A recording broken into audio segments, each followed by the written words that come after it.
You just finished up a mega weekend of biking, guys. Big rides in the mountains, maybe even did a race, and you know it's time to let your body cruise down a notch and absorb all that work. So you gotta take an easy day, but you don't know what to do. Should you go out and do a 1 hour recovery ride?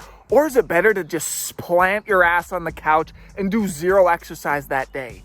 Are your competitors, the guys that are going out for that 1 hour spin, are they getting any competitive advantage over you if you decide to sit on the couch? What's better, guys? Is there one that is going to be the ideal option, a recovery ride or in a full off day, guys? Pros and cons, which one is better? What are they, guys?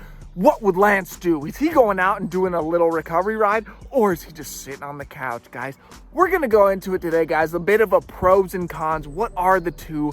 Is there any difference between them?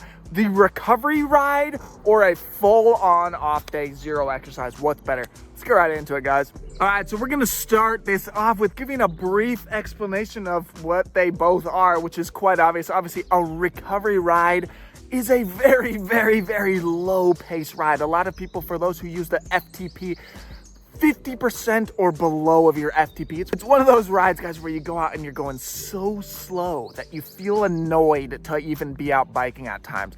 People are blowing by. You're like, what am I doing out here? That's the pace that you need to be going on a recovery guide. Very, very, very slow. Zero stress, just putzing around for an hour, hour and a half max. And then obviously a recovery day is where you do no exercise, no weightlifting, no jumping jacks, diddly squat. You plant your ass in the couch, you're doing your job, you're not doing any exercise, guys. So does a recovery ride have any benefits over literally doing nothing? That is the grand question, guys. Honestly, I see a lot of people kind of wondering, like, does it even matter? Do we need to do this? Is this an optional ride? I don't want to bike today. Do I have to do it? Let's go into that, guys. What are the cons of doing a recovery ride? The first one is, and this is one that I have personally suffered with back in those days where I would literally do 5-hour-long recovery rides at 100 watts with the idea of losing weight on my rest day, thinking riding at 100 watts is nothing. I'm just going to go out and do 70-mile, literally shit like this I would do back in the day, trying to lose weight. And obviously you can imagine how that ended up going to me fast forward a couple weeks down the road. Box.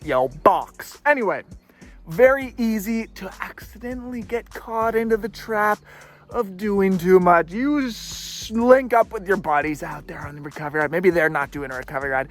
You end up doing a couple of hours kind of at an endurance pace.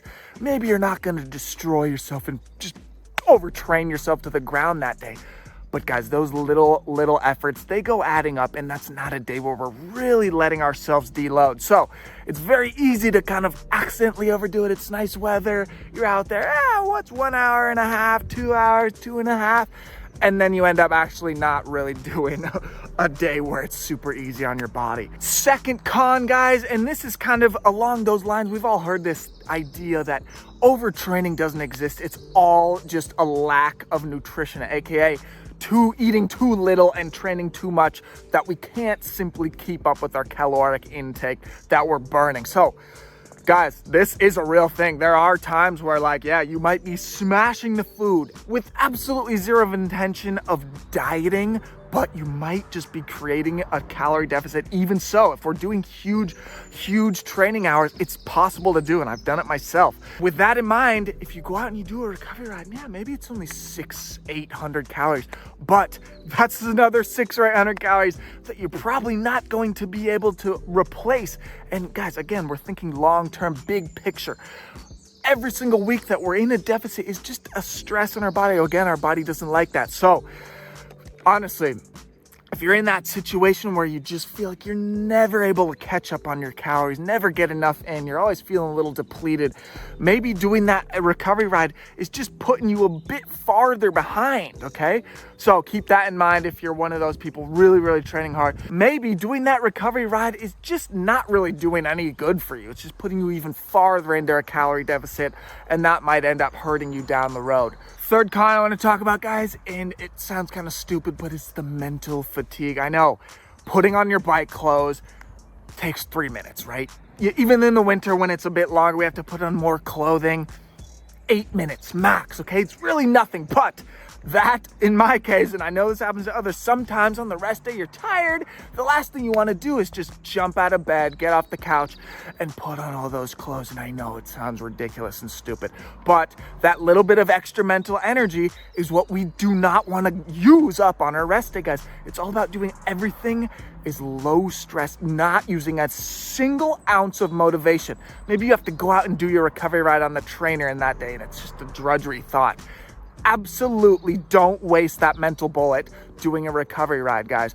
Let's go into a couple of scenarios where, yes, we might want to go into a little bit of a recovery ride out there today. First one, guys, is if we, and this is a very personal preference one, we always have to learn our body and learn our tendencies. Some people, they feel absolutely amazing the day after they do nothing. Some people, their body feels really shut down, really kind of turned off. Legs are stale and heavy. And anyway, if you're one of those people and you know, man, tomorrow I have a session or a group ride that I want to feel pretty good for, maybe it's a good idea to go out and do a little bit of a spin. It kind of helps our body kind of turn those fluids over, stay a little bit switched on without adding any stress. If you're doing it correctly, you're not going too hard, too long, etc. And this is what we see often in these grand tours. These guys, when their body is in this rhythm of kind of suffering and pain and doing a shitload of exercise, their body wants to kind of stay in that rhythm at times. So that's why you'll often see these grand tour guys go out and do a recovery ride 2 hours, 3 hours, where they're riding pretty solid, right?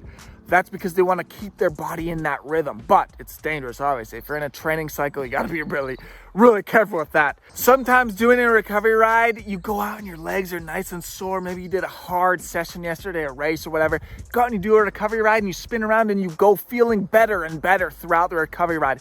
That is the type of sensation that we are looking for, guys. And then as soon as you kind of feel like your legs are a little bit looser, a little bit opened up, then you stop. You don't want to do any more. We want to do the bare minimum on these recovery rides, guys. So yeah, if you're one of those people where you notice that you seem to kind of just feel better with a little bit of exercise in the day, you like to get out and you like to feel the fresh air, you like to feel like you did something, absolutely do the recovery ride. Keep it nice and short, obviously. Another possible way that we can use a recovery ride to our favor is for those of you who are familiar with the term, this kind of magic hour, this glycogen reloading period. Our body, guys, is extra hyped to slurp in nutrients immediately after doing exercise. Let's say we go out and we kind of do a little easy ride, stimulate our little leg muscles.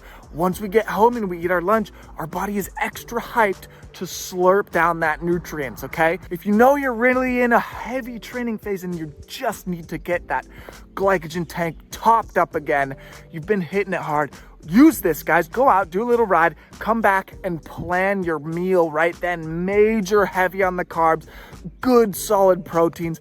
And that way our body's gonna, like I say, it's gonna be more susceptible to take in that nutrients right in that period just after your ride, guys. So you can use it in your favor in that respect. In the end, it all boils down to this, guys. On a recovery day, if you're asking yourself, I don't know what to do. Should I go out and ride? Should I sit on the couch? And you don't know what to do, ask yourself this question, guys. Is going out going to reduce my stress levels, or is it going to raise them, okay? And if you feel like it's going to reduce it, maybe it's a beautiful summer day and you're thinking, God, it just seems so relaxing to me to go out and putz around. It's beautiful, the birds are chirping, it's graying out. Excellent. Go out and do it. A recovery day, guys, is about that. We want to do mental and physical recovery, guys. We want to have this day serve us as a way to recharge the physical batteries, obviously, but mentally too. If going out riding a little bit helps us mentally feel more hyped to get on the bike tomorrow when we have to do our hard session, definitely do it. If you don't want to do it, doesn't matter. Basically, that's the point of the video. There's no science, guys. There's nothing that says doing a recovery ride is gonna be better for you. Literally, it's just if you wanna freaking do it, do it. If you don't. Zero guilt if you don't wanna go out on the bike on your recovery ride. Zero guilt, guys. I have athletes that kind of feel a little bad. God, like, Keegan, you gave me a 1 hour recovery ride and I had this happen and whatever. I'm sorry. And I'm like, brother, no worries. That is totally fine. It's going to make zero difference at all. Now, if you skip out on that 4 hour solid zone 2 ride, yeah, that's a bit of a bummer. That's that's not gonna help us in the long run. But skipping out a recovery ride, zero guilt, guys, zero stress about it. Anyway, enough blabbing, guys. Thanks for watching. Give me that like, peace out, and see you in the next one.